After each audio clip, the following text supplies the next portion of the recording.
Welcome to Sunshine Cathedral's Queer God Squad. It's Wednesday, August 28th, 2024. I am Reverend Dr. Darrell Watkins, the Senior Minister here at Sunshine Cathedral. I am Reverend Dr. Robert Griffin, the Executive Minister.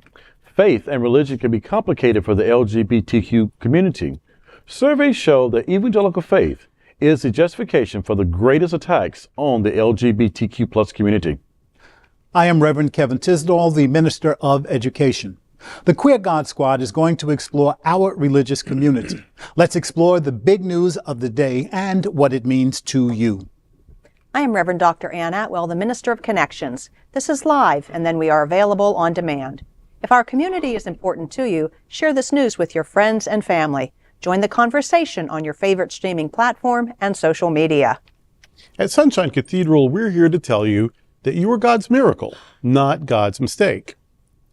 This is the Sunshine Cathedral perspective. What did the Democratic Convention mean for queer people of faith? The Democratic National Convention that took place in the week of August 19th was great political pageantry. It included fun music, comedy, and even poetry written and recited by the incomparable Amanda Gorman. And if you like skilled, polished oration, then this convention was for you. Oprah spoke, and in preacherly cadence said, "Soon and very soon, we're going to be teaching our daughters and sons about how Kamala Harris, a child of an Indian mother and a Jamaican father, two idealistic, energetic immigrants, how this child grew up to become the 47th President of the United States. That is the best of America." End quote. Secretary of Transportation Pete Buttigieg, a gay man with a husband and children, contrasted Trump's criminal record with Harris's prosecutorial career, while Michigan's lesbian attorney general Dana Nessel called out those who oppose marriage equality, saying, quote, "They can take this wedding band off my cold, dead, gay hand," end quote. Former First Lady Michelle Obama told the convention, quote, "Donald Trump's limited, narrow view of the world made him feel threatened by the existence of two hardworking, highly educated, successful people who happened to be black," end quote. And then she added, quote, "Who's going to tell him that the job he's currently seeking might be one of those black jobs," end quote, referring to one of Trump's many racial gaffs. Speakers praised President Biden's effectiveness as a leader and his integrity, even as they expressed high enthusiasm for the Harris-Walz ticket. In a speech, Walz offered a Midwestern Golden Rule, quote, "Mind your own damn business," end quote. And in her speech accepting her party's nomination, the vice president gave her vision for a Harris presidency and a safer, fairer, kinder nation. Vice President Harris is the first woman and first person of color to be vice president of the United States and hopes to become the first woman and second person of color to be president. What does the DNC's joy-themed convention mean, if anything, for queer people? I know in one queer household, it was like a revival service. I think it's the only time since I was maybe in high school, because I was a nerdy political kid in junior high school. But I think it might be the first time since high school that I watched every moment of a convention. I used to watch Republican and Democrat, and then as time went by, I would just, I'd see who the speakers were going to be that I wanted to hear, and I'd, hear part of it. I'd make sure to at least hear the acceptance speech at the end, But this, we just happened to let's start out, whatever, and then we'll see what we want to watch. We missed ne'er a moment of this convention. It was full of joy and hope and fun. They made the roll call fun, The most boring, horrible part of any conference, where you call it, and the people of Georgia, yay, and this is what we think about Georgia, and the people of Rhode Island, yay, and this is who we are in Rhode Island. And it goes on forever. They had a DJ, y'all. A couple. They had a DJ. They had a rapper. People were singing and dancing, and it was amazing. You were sad when it was over, because it was a show, it was a party. So they just made you be excited about being part of the process. And then everyone I've talked to in my circle of influence, circle of friends, almost identical stories. Yeah. Oh, we watched it. Oh, we watched it and we loved it. There wasn't a bad speaker. I felt that by the end of the week that there were 10 people in that convention who could be president tomorrow. Like it just was you just saw leadership, you saw hope, you saw vision, and you didn't even have to agree with everything they were saying, but you had to be impressed with how they were communicating it, and how they were generating enthusiasm and bringing people together and sharing joy, not fear, not anxiety. So there was that. Now, what does that mean for queer people? Well, if you heard what people were saying, now I know the proof is in the pudding. You can say anything, because now other people are saying, "Oh, you're going to be good for women too, and we're going to be good for queers too, and we're going to be well, yeah, but if you are, it'll be the first time in a while." But they were saying, they were affirming, they were celebrating, they were lifting up all kinds of people, including LGBTQ plus people. Who was it? I forget now the state. I think it was actually one of the southern states that had a trans woman delegate, give greetings from their delegation. They had Pete Buttigieg, a gay man. They had the Attorney General from Michigan, a lesbian woman. I mean, they featured people, queer people in leadership. They talked about queer issues, and other, women and all kinds. So it was encouraging. It was encouraging. So I hope what it meant to queer people is that they want to get involved, that there is a place for them to lift their voices and share their concerns. And in fact, you have to. You just have to, because there are some people who seem to be, trying to look out for us, but no one's going to look after us like we do. So you got to be part of the process. You've got to speak out. You've got to support good causes. You've got to vote every single time. And I hope that's the truth no matter what. But I hope this conference sort of put that home, and in a fun way, not you got to do it or we're doomed, or you want to do it because good things are possible, but only if we all participate. Right. The thing that really spoke to me with regard to the queer community is, yes, people were affirmed, but the number of people, the number of speakers, and you would be listening to them, and all of a sudden one woman would say, "My wife and I." Oh, well, I like her. That catches my ear. Oh, this woman from California, senator from California. Like, oh my gosh, I really like her speech anyways. And then she began talking about her and her wife. It's like, wow, it's not just they trot out one person. Right. Here's one person from the gay community, and look at how fabulous we are by including this one person. And when they do that, they're never really representative. No, it's not authentic. Like It's not authentic. It's just like, okay, yeah, here's our gay person. People were up there speaking, and then all of a sudden they would begin talking about their spouse or their child. And it was just wonderful, affirming. Here we are. You're part of our community. It's not even, okay, here's the queer community. Here's our community, period. Yeah. There just happens to be queer people part of it. Right. I remember another Chicago convention, 1968. Oh, Lord. They were in Chicago, and it was at the height of the Vietnam War, so there was a lot of contention. There was a lot of yelling. I remember watching the mayor of Chicago, Daley, screaming at the speakers, just craziness. So now I look at this one in 2024, and there's a party that's got its stuff together. The Democratic Party has always too often been known as the party that shoots itself in the foot. Well, this convention fixed a lot of that. It made sure that the American people saw that there is a real choice in this fall's election between the dysfunction of the Republican Party and their leader and the greatness that really is right now the Democratic Party. I mean, the people, you said it, the people who spoke, you realized that so many of them could very easily be a president of the United States, a secretary of state, a secretary of defense, and Speaker of the House. Oh my God, Speaker of the House. Hakeem Jeffries was amazing. He's going to do it. Oh my Hakeem God. Jeffries, Oh my God, he was amazing. I love But he him. say, bro, we've been through this before. There's a reason we broke up with you. Yes. So the queer community was absolutely shown, and not as a token, but really as a part of the party. Well, even Congressman Jeffries, I love that example he gave.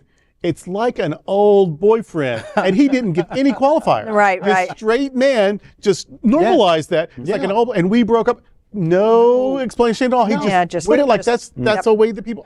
And I tell you, I think I just hit my mic. Sorry, whoever in the world. the group that we really want to vote, the folks 29 and under to 18, I think that the party is now speaking their language, saying that we understand and we want to include you as well as everyone else. We're not marginalizing you. We are making sure that you are a part of our family. We want you to vote. And I tell you, I have a friend who keeps saying that toward the end of the campaign, Taylor Swift is going to be the person who mobilizes that community, that she is going to speak directly to them. And I hope that he's right.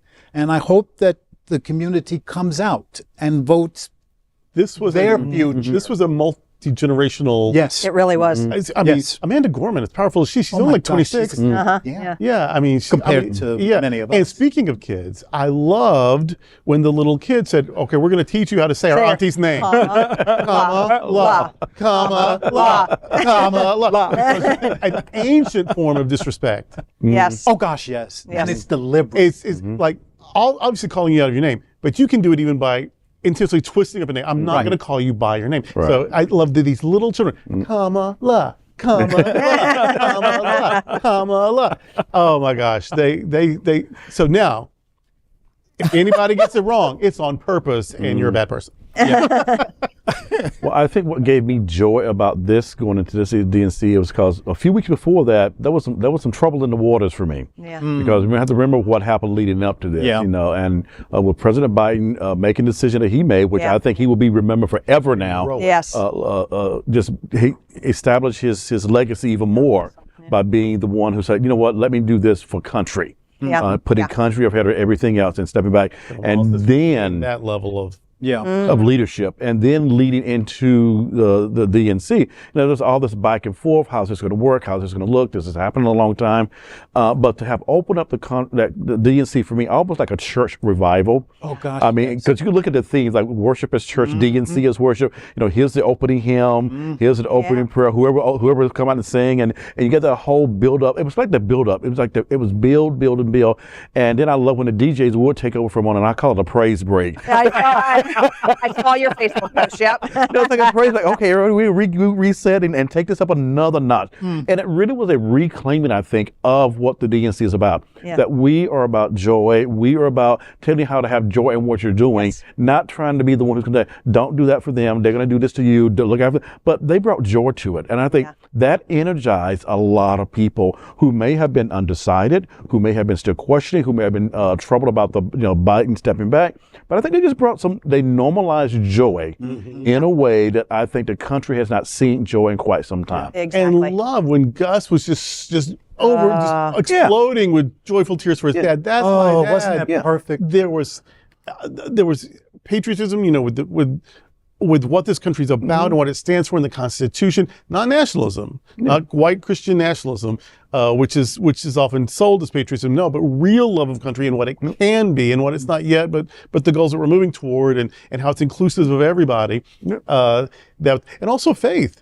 There were 2 invocations and 2 benedictions every service, and it was interfaith. It was interreligious. It wasn't just, evangelical Protestants. It was Catholics, Eastern Orthodox, Protestants, Jews, Muslims, at least one Sikh. So it was beautiful. So that when faith was introduced, it wasn't divisive. And then when you did have someone like Reverend Al Sharpton, or Reverend Raphael Warnock, Wasn't he amazing? they were the sermons, and they were sermonic. The sermons were inclusive. They were uplifting. They weren't condemnatory of anyone.